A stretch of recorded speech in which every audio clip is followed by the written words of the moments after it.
అనధికారిక సంబంధమే కాబట్టి, వివాహేతర సంబంధం కాబట్టి ఈవిడ ఒప్పుకుంటుంది అని అతను అనుకుని ఉంటాడు. సరే, అక్కడ ఏదో తేడాలు వచ్చి ఆయన అక్కడి నుంచి ట్రాన్స్ఫర్ చేయించేసుకుని వేరే ఊరికి వెళ్ళిపోయాడు. వెళ్ళిపోయిన తర్వాత కూడా వీళ్ళ మధ్యలో మాటలు జరిగాయని తెలుస్తుంది. ఈ సందర్భంలో అసలు నీ వల్ల ఇలా జరిగింది అని ఆ అమ్మాయి నిఖిల్ని అనుండొచ్చు. సరే, దానికి బాధ్యతగా ఎందుకో మనిద్దరమే పెళ్లి చేసుకుందాము అనే ఉద్దేశంతో తెలుగు సినిమాలో ఒక బరువైన డైలాగు ఆయన కూడా చెప్పుంటాడు. సరే, దానికి ఆవిడ కరిగిపోయి సరే వాళ్ళిద్దరూ మళ్ళీ స్నేహంగా ఉండటం మొదలెట్టి వాళ్ళు పెళ్లి చేసుకోవాలనుకున్నారు. దీనికి ఏ ఒక్కరి నుంచి వ్యతిరేకత ఉండటానికి వీల్లేదు. చట్టపరంగా కావచ్చు, సాంఘిక పరంగా కావచ్చు, వ్యక్తిగతంగా కావచ్చు, ఏ అడ్డంకులు లేవు వాళ్ళిద్దరి పెళ్ళికి. కానీ సైంధవుడిలాగా ఈ ఎస్ఐ అడ్డం పడ్డాడు. నువ్వు చేసుకోవడానికి వీల్లేదు అతన్ని, నువ్వు నాదానివి, నాదానిలా ఉండాలి. నాకు భార్య ఉంటే ఏమైంది, నువ్వు నా ఆస్తి, నా ప్రాపర్టీ. ఇద్దరు పెళ్ళాల ముద్దుల పోలీస్ అవుదాం అనుకున్నాడు. అక్కడ నువ్వు పెట్టవు,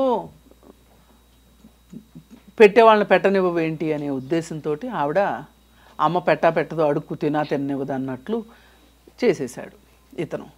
చేసేసరికి ఇక ఆ విషయం అయ్యి అతను కనిపించట్లేదు అని చెప్పి కంప్లైంట్ వచ్చిన దరిమిలా అతని కదలికల గురించి చూస్తే అతను తన సొంత కారులో, ఆఫీస్ కారు కాకుండా పలానా బస్ స్టాండ్ దగ్గరికి వచ్చి వీళ్ళిద్దరితోనూ కలిసి మాట్లాడినంత వరకు ఉన్నాయి.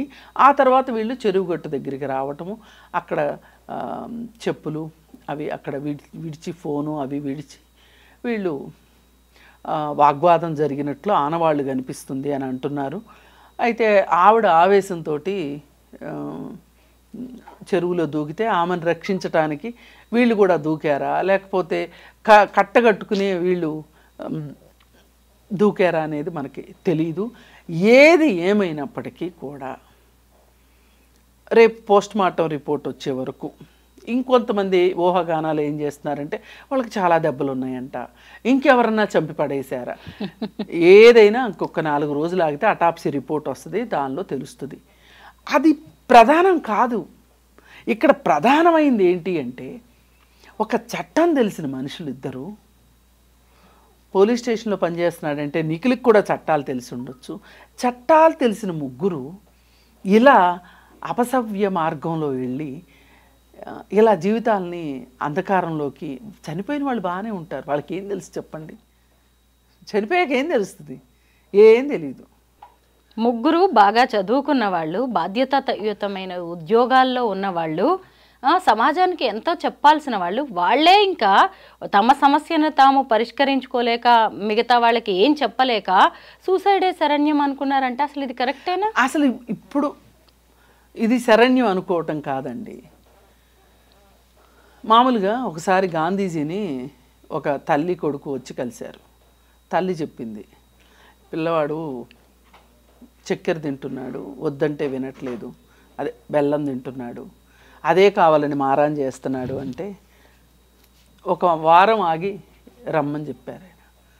15 రోజులు మళ్ళీ వెళ్తే తప్పు నాన్న, తినకూడదు, దానివల్ల ఏం జరుగుతుంది ఏంటి చెప్పి పంపిస్తే ఆ తల్లి అడిగిందంట, ఇదేదో ఆ రోజు కూడా చెప్పొచ్చు కదా అయ్యా, మళ్ళీ ఇంకోసారి వచ్చేవాళ్ళం కాదు కదా అంటే, కాదు, నేను తింటాను, నేను మానటానికి ప్రయత్నించటానికి వారం రోజులు పట్టింది నాకు నమ్మకం వచ్చింది, నేను తినను అని. నేను తింటూ బాబుకి తినొద్దు అని చెప్పడం ఎంతవరకు కరెక్టు అనే ఉద్దేశంతో నేను మళ్ళీ రమ్మన్నాను అని చెప్పారు. ఇట్లాంటివి మనం నేర్చుకోవాలి. ఇవాళ మనుషులు ఎవరు కూడా చెప్పేదానికి చేసేదానికి సంబంధం లేకుండా చేస్తున్నారు. మనసులో ఉన్నది ఒకటి, మాట్లాడేది ఒకటి, చేసేది ఒకటి. అందువల్లనే ఎక్కువ సమస్యల్లో చిక్కుకుంటున్నారు. ఇప్పుడు ఈ సదరు ఎస్ఐ పోలీస్ స్టేషన్కి ఇలాంటి కేసు ఒకటి వచ్చింది అనుకోండి, ఏం చెప్తారు చెప్పండి?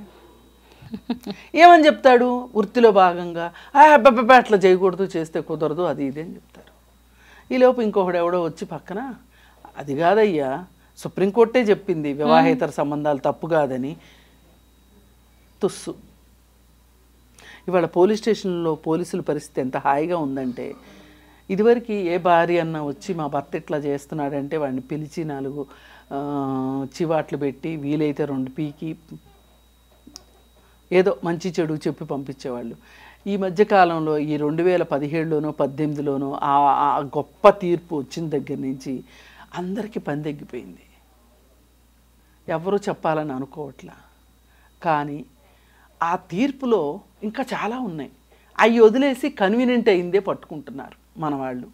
కానీ అసలు ఆ మాటే తీసేయాలని ఇన్ని కేసులు చూశాక రోజు రోజుకే అనిపిస్తుంది ఏదైనా ఒక సవరణ కావాలి ఆ సుప్రీంకోర్టు తీర్పుకి. ఇప్పుడు వీళ్ళు కూడా ఎంతో కొంత సుప్రీంకోర్టు చెప్పింది కదా.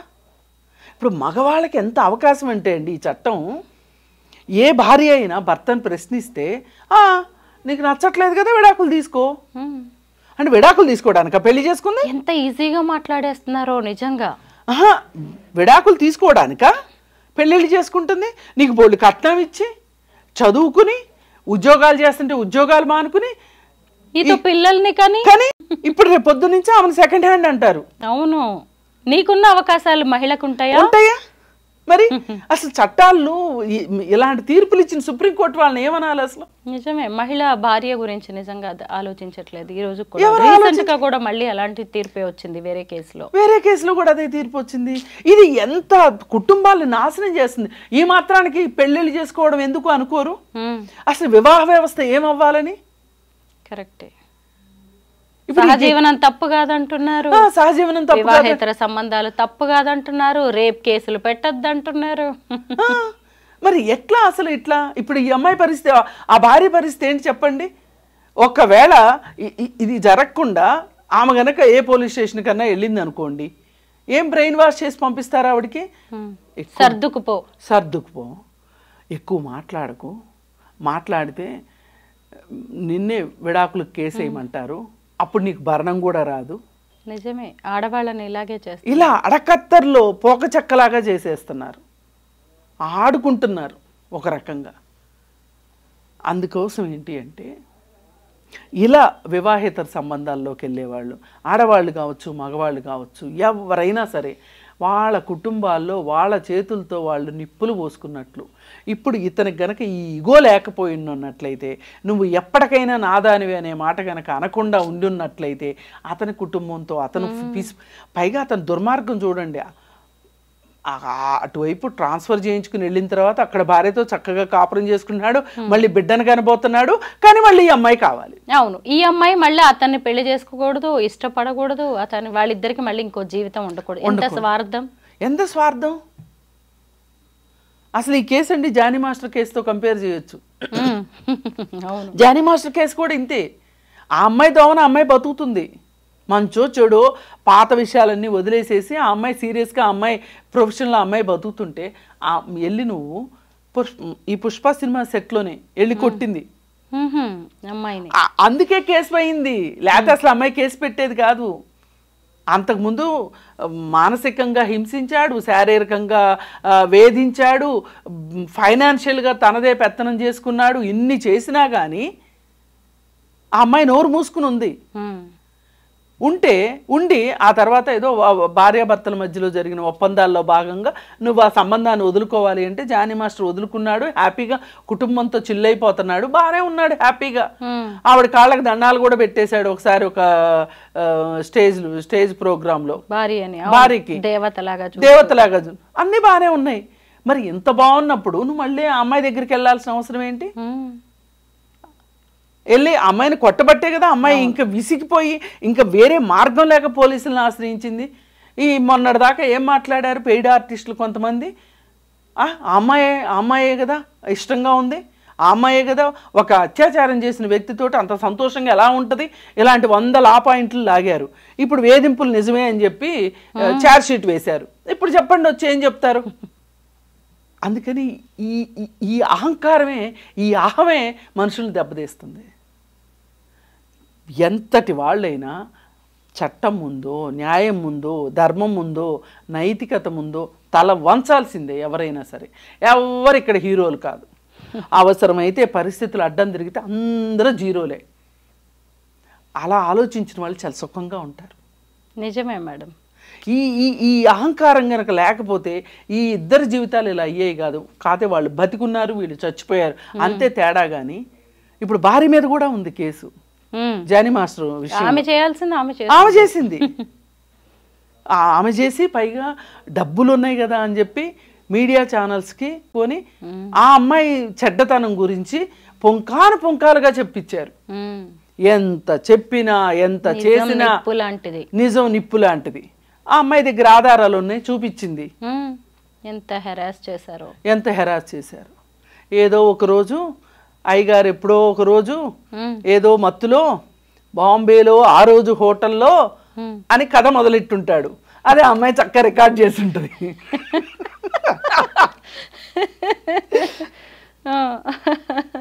దొరికిపోయింది. అలాంటి ఇంకెన్ని ఉన్నాయో. అవును. అందుకని మనం చాలా సింపుల్గా తీసుకుంటున్నాం. కానీ ఈ విషయాన్ని ఈ అహంకారంతో నేను మగవాడిని, నేనేం చేసినా చెల్లుబాటు అవుతుంది అనే ఒక మనస్తత్వంతో చేసే వాళ్ళందరూ వాళ్ళు నష్టపోయేది కాకుండా వాళ్ళ పక్కనున్న వాళ్ళు కూడా నష్టపరిచి బాధ్యతలు మర్చిపోయి ఇలా చేసేవాళ్ళు ఏ శిక్షకైనా అర్హులే.